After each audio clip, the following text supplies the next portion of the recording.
Felicidad clandestina, de Clarice Lispector. Ella era gorda, baja, pecosa y de pelo excesivamente crespo, medio amarillento. Tenía un busto enorme, mientras que todas nosotras todavía éramos chatas. Como si no fuese suficiente, por encima del pecho se llenaba de caramelos los 2 bolsillos de la blusa. Pero poseía lo que a cualquier niña devoradora de historietas le habría gustado tener: un padre dueño de una librería. No lo aprovechaba mucho, y nosotras todavía menos. Incluso para los cumpleaños, en vez de un librito barato por lo menos, nos entregaba una postal de la tienda del padre. Encima siempre era un paisaje de Recife, la ciudad donde vivíamos, con sus puentes más que vistos. Detrás escribía con letra elaboradísima palabras como fecha natalicio y recuerdos. Pero qué talento tenía para la crueldad. Mientras haciendo barullo chupaba caramelos, toda ella era pura venganza. ¿Cómo nos debía odiar esa niña a nosotros, que éramos imperdonablemente monas, altas, de cabello libre? Conmigo ejerció un sadismo con una serena ferocidad. En mi ansiedad por leer, yo no me daba cuenta de las humillaciones que me imponía. Seguía pidiéndole prestado los libros que a ella no le interesaban, hasta que le llegó el día magno de empezar a infligirme una tortura china. Como al pasar, me informó que tenía las travesuras de Naricita, de Monteiro Lobato. Era un libro gordo, válgame Dios, era un libro para quedarse a vivir con él, para comer, para dormir con él, y totalmente por encima de mis posibilidades. Me dijo que si al día siguiente pasaba por la casa de ella, me lo prestaría. Hasta el día siguiente, de alegría, yo estuve transformada en la misma esperanza. No vivía, flotaba lentamente en un mar suave, las olas me transportaban de un lado a otro. Literalmente corriendo, al día siguiente fui a su casa. No vivía en un apartamento como yo, sino en una casa. No me hizo pasar. Con la mirada fija en la mía, me dijo que le había prestado el libro a otra niña y que volviera a buscarlo al día siguiente. Boquiabierta, yo me fui despacio.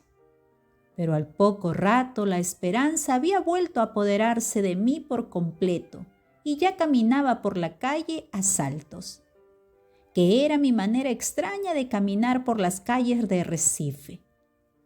Esa vez no me caí, me guiaba la promesa del libro. Llegaría el día siguiente.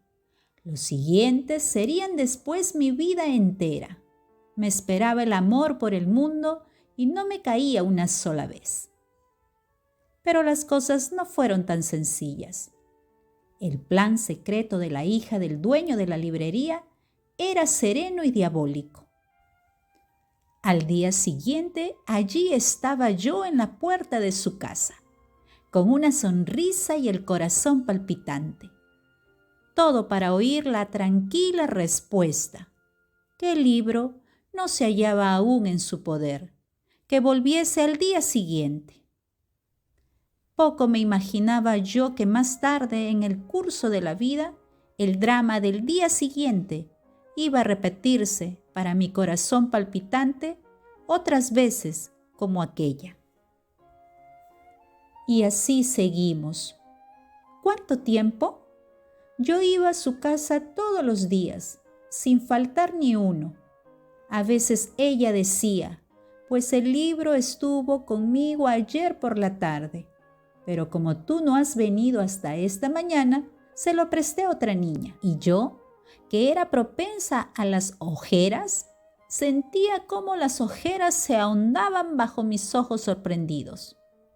Hasta que un día, cuando yo estaba en la puerta de la casa de ella, oyendo silenciosa, humildemente, su negativa, apareció la madre. Debía de extrañarle la presencia muda y cotidiana de esa niña en la puerta de su casa. Nos pidió explicaciones a las dos. Hubo una confusión silenciosa, entrecortado de palabras poco aclaratorias.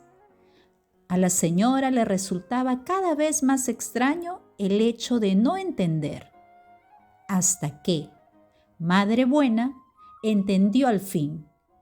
Se volvió hacia la hija y con enorme sorpresa exclamó: «Pero si ese libro no ha salido nunca de casa y tú ni siquiera querías leerlo». Y lo peor para la mujer no era el descubrimiento de lo que pasaba. Debía de ser el horrorizado descubrimiento de la hija que tenía. Nos espiaba en silencio la potencia de perversidad de su hija desconocida, la niña rubia de pie ante la puerta, exhausta, al viento de las calles de Recife. Fue entonces cuando, recobrándose al fin, firme y serena, le ordenó a su hija: «Vas a prestar ahora mismo ese libro. ¿Y a mí? Y tú te quedas con el libro todo el tiempo que quieras. ¿Entendido?». Eso era más valioso que si me hubiesen regalado el libro. El tiempo que quieras. Es todo lo que una persona, grande o pequeña, puede tener la osadía de querer. ¿Cómo contar lo que siguió? Yo estaba atontada y fue así como recibí el libro en la mano. Creo que no dije nada. Cogí el libro. No partí saltando como siempre. Me fui caminando muy despacio. Sé que sostenía el grueso libro con las dos manos, apretándolo contra el pecho. Poco importa también cuánto tardé en llegar a casa. Tenía el pecho caliente, el corazón pensativo. Al llegar a casa, no empecé a leer. Simulaba que no lo tenía, únicamente para sentir después el sobresalto de tenerlo. Horas más tarde lo abrí. Leí unas líneas maravillosas. Volví a cerrarlo. Me fui a pasear por la casa. Lo postergué más aún yendo a comer pan con mantequilla. Fingí no saber dónde había guardado el libro. Lo encontraba, lo abría por unos instantes. Creaba los obstáculos más falsos para esa cosa clandestina que era la felicidad. Para mí, la felicidad siempre había de ser clandestina. Era como si yo lo presintiera. ¿Cuánto me demoré? Vivía en el aire. Había en mí orgullo y pudor. Yo era una reina delicada. A veces me sentaba en la hamaca para balancearme con el libro abierto en el regazo, sin tocarlo, en un éxtasis purísimo. No era más una niña con un libro, era una mujer con su amante.